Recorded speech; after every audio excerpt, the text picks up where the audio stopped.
بسم الله الرحمن الرحيم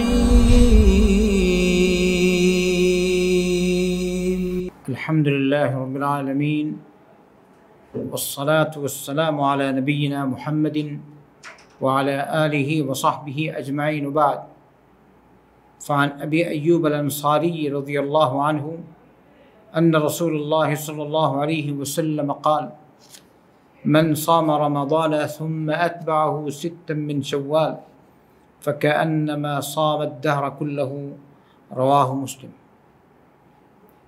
এই হাদিসটি শাওয়াল মাসের ছয়টি রোজা রাখা সম্পর্কিত হাদিস।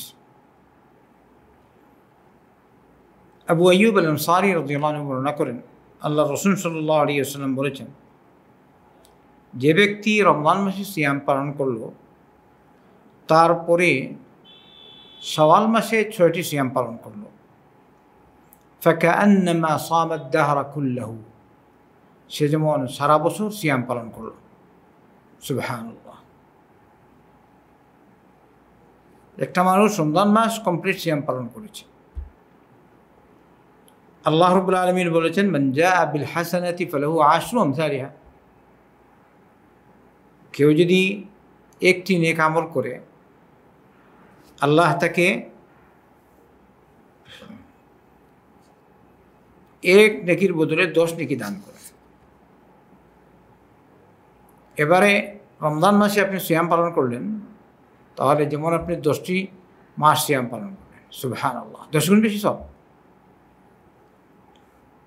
আর বাকি 6 দিন যদি সিয়াম রাখেন, শাওয়াল মাসের 6 দিন, বাকি আরও 2 মাসের সিয়াম, 2 মাস সিয়ামের সওয়াব পেয়ে গেলেন। তা আল্লাহর ফজল আর কারম। তাই আমাদের সকলের উচিত শাওয়াল মাসের 6টি সিয়াম রাখা।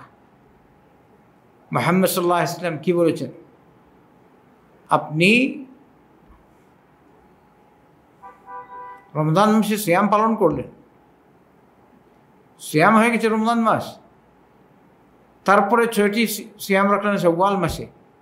আল্লাহ রাসূল সাল্লাল্লাহু আলাইহি ওয়াসাল্লাম বলেছেন, সিত্তাম মিন শাওয়াল, শাওয়ালের যে কোনো দিন সিয়াম পালন করলেন, আল্লাহ সুবহানাহু ওয়া তাআলা আপনাকে সারা বছর সিয়াম পালনের সওয়াব দান করবেন। তো শাওয়াল মাসের 6 দিন, যে কোনো দিন বলা হয়েছে। শাওয়াল মাসে সারা মাসে যে কোনোভাবে রেখে নিন, হয়ে গেল। যেমন বৃহস্পতিবার, সোমবার, অথবা একদম শুরুতে রেখে নিলে একসাথে ঈদের পরের দিন থেকে। ঈদ উল ফিতরের দিন বাদ দিয়ে, ঈদ উল ফিতরের দিন তো রোজা রাখা, সিয়াম রাখা জায়েজ না, এটা তো আমরা জানি। এর পরের দিন থেকে শুরু করে দিন, একসাথে 6 দিন রাখুন যদি পারেন, আর না ভেঙে রাখুন, কোনো অসুবিধা নেই। তবে 6 দিন একসাথে রেখে নিলে ফায়দা হলো কি, তাড়াতাড়ি করে আদায় হয়ে গেল। আর যেহেতু একাধারে আপনি 1 মাস সিয়াম পালন করেছেন, এখন 6 দিন সিয়াম পালন করাটা আপনার পক্ষে বাস যদি সাথে সাথে রেখে নেন, সহজ হয়ে গেল। এছাড়া ফরজ ইবাদত যেগুলো আমরা আদায় করি, আমাদের ইবাদতে ত্রুটি থাকেই। যেভাবে সুনানে আবু দাউদ, তিরমিজি, নাসাঈতে এসেছে,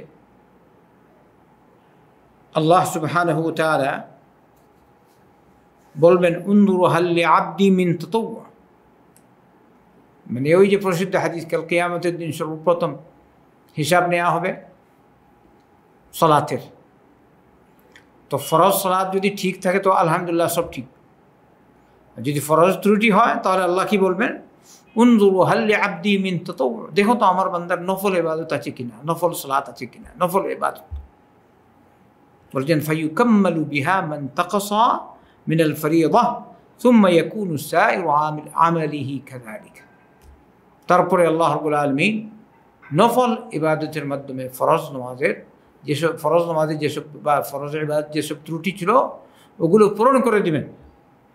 কারণ সালাতের কথা আসছে, সালাত, তো সালাত এখন যখন কমপ্লিট, ওই হিসাবে পরবর্তীতে আপনার হিসাবও সব ইনশাআল্লাহ পরিপূর্ণ হবে। তো আমাদের উচিত ফরজ ইবাদা আমরা যথাসাধ্য নিয়ম মতো আদায় করব। আর এর সাথে সাথে নওয়াফিল, যেমন ফরজ সালাত 5 ওয়াক্ত সালাত ফরজ, এর সাথে সুন্নত সালাত যেগুলো ওগুলো ছাড়বেন না। সুন্নাহ মুআক্কাদা ভিতির ছাড়বেন না, জরুরি যেগুলো। এর দ্বারা কি হবে? এর দ্বারা আমার ফরজ সালাতের ত্রুটি আল্লাহ পাক পূর্ণ করে দিবেন। তো সিয়াম, শাওয়াল মাসের সিয়াম আমরা রাখি, তাতেও ত্রুটি আছে। নফল সিয়াম যদি আমরা রাখি, সেই নফল সিয়াম দ্বারা আল্লাহ রাব্বুল আলামিন ফরজ ইবাদতের ত্রুটি পূর্ণ করে দিবেন। আল্লাহু আ'লাম, আল্লাহ অধিক জানেন। ওয়াসাল্লাল্লাহু ওয়াসাল্লাম আলা নবিয়িনা মুহাম্মাদিন ওয়া আলা আলিহি ওয়া সাহবিহি আজমাইন।